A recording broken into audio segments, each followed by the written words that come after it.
Several new developments in South suburban Dalton today. First, the state comptroller has suspended some payments to the village because it has failed to follow the law by providing financial reports.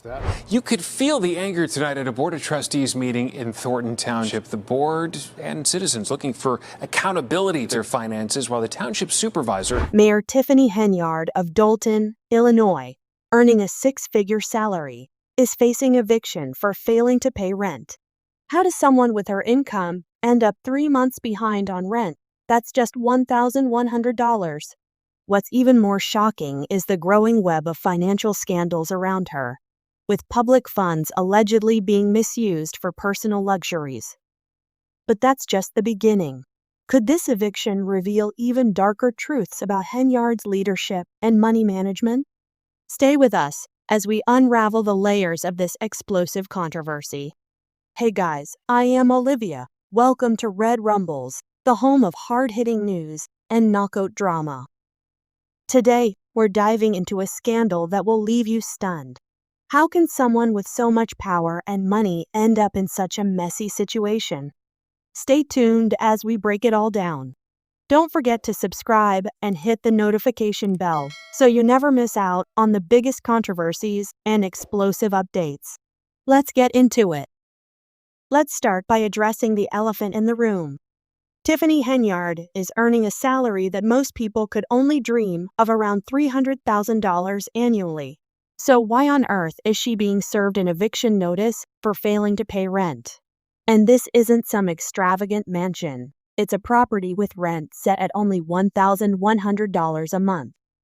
It's the kind of financial problem you'd expect from someone struggling with a low income, not from a public figure pulling in big money. This bizarre situation has left people scratching their heads and wondering whether there's more to the story than just missed rent payments. Could this be a sign of broader issues in Henyard's financial life? And what about the role her associate, Camel Woods, plays in all this? With both of their names on the lease, it's clear the situation isn't just about one person. Let's dig into the numbers. Henyard's rent is a relatively modest $1,100 per month, yet she's reportedly 3 months behind on payments. That's just over $3,000 owed in total pocket change for someone bringing in hundreds of thousands a year. How does someone with such a comfortable salary end up in a position like this? Is it carelessness, financial mismanagement, or something else entirely? The mystery grows when you consider that Henyard is not the sole occupant of the home.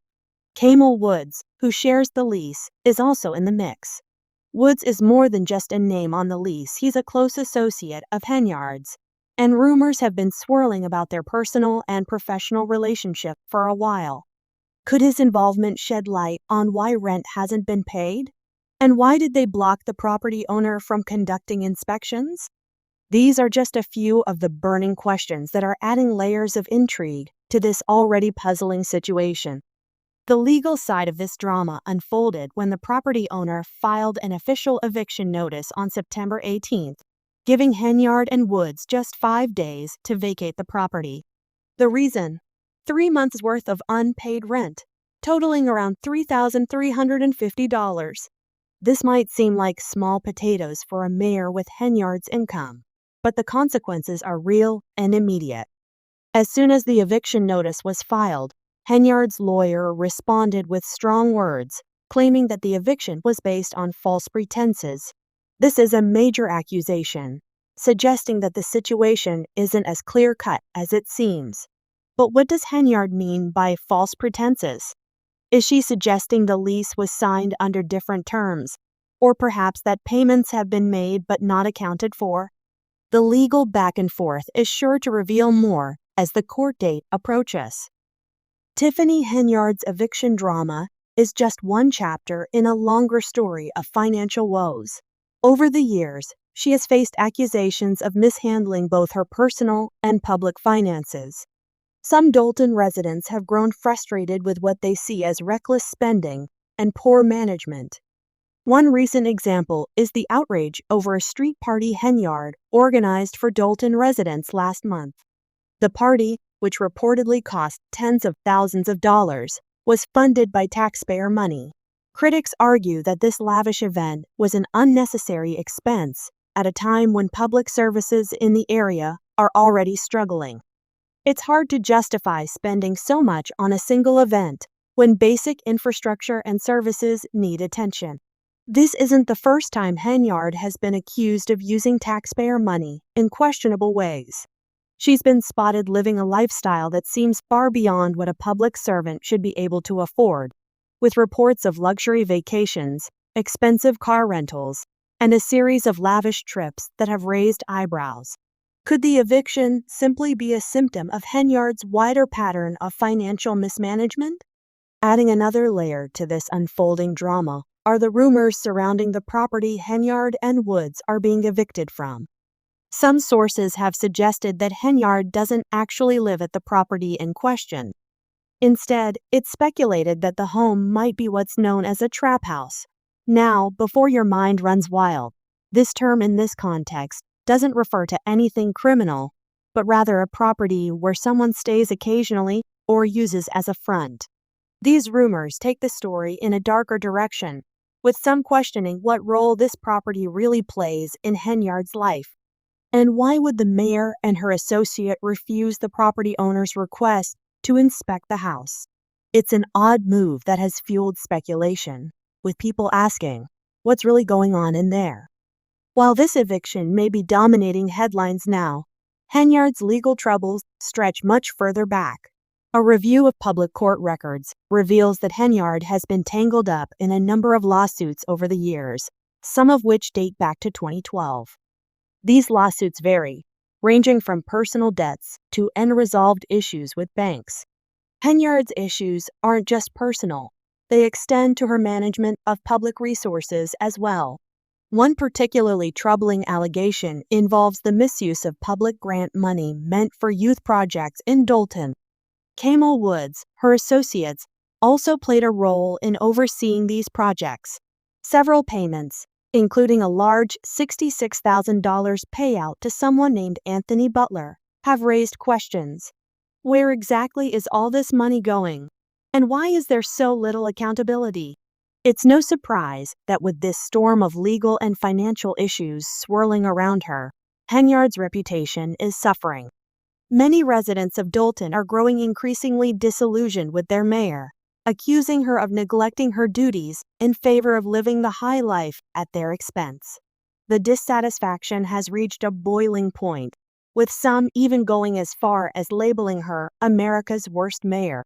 The lavish street party and other questionable expenses haven't helped her case. As Dolton continues to struggle with underfunded public services, people are asking whether Henyard is really acting in their best interests. Is she focused on improving the community, or is she using her position for personal gain? Adding even more weight to this already heavy situation is the fact that the FBI is reportedly investigating Henyard for financial misconduct. Specifically, the investigation seems to focus on her use of taxpayer money, including funds allocated for her personal security detail. The cost of this security has reportedly run into the hundreds of thousands, with significant overtime costs for police officers who have been assigned to her. Some of this money, according to reports, was used while Henyard was out of town on personal trips, often flying first class, again on the taxpayer's dime. This raises serious ethical and legal concerns about whether Henyard is misusing public funds. A federal investigation is no small matter, and if the FBI finds evidence of corruption, Henyard could face serious consequences. Despite the mounting evidence against her, Henyard has remained defiant. Through her lawyer, she has claimed that this entire situation is part of a political attack orchestrated by her enemies. She believes that the Board of Trustees is working behind the scenes to push her out of office and discredit her. According to Henyard, these legal challenges, including the eviction, are all part of a broader plan to undermine her authority. Whether or not you believe Henyard's claims, there's no doubt that her political career is in jeopardy. With both a federal investigation and an eviction looming over her, it's becoming increasingly difficult for her to maintain control of the narrative. while Henyard's personal struggles are front and center. The real losers in this story are the residents of Dolton. As their mayor becomes more embroiled in legal battles, it's hard not to wonder how much time and energy she has left to actually run the town. Dolton has its own challenges, from underfunded schools to crumbling infrastructure. With their mayor embroiled in scandal, it's unclear who is really looking out for the community. The longer this situation drags on, the more damage is done to the town's public image. Dolton residents deserve leadership that's focused on solving problems, not making headlines for the wrong reasons. As Henyard's legal and financial troubles deepen, calls for her resignation have grown louder. Many Dolton residents are fed up, feeling that their mayor has let them down. It's hard to have faith in a leader who is facing eviction and a federal investigation, not to mention a string of past lawsuits. Despite this, Henyard has made it clear that she's not stepping down without a fight. Whether or not she can weather the storm is anyone's guess. But one thing is for sure, her leadership will never be the same. And that's the messy drama surrounding Mayor Tiffany Henyard. With an eviction, a federal investigation, and a tarnished public image, this story has more twists than a soap opera. What's your take on Henyard's situation? Could this all be a political setup? Or is she simply facing the consequences of poor choices? Let us know in the comments. Don't forget to subscribe to Red Rumbles and hit the notification bell to stay in the loop on the biggest controversies out there. Thanks for tuning in, and we'll be back with more wild stories that you won't want to miss.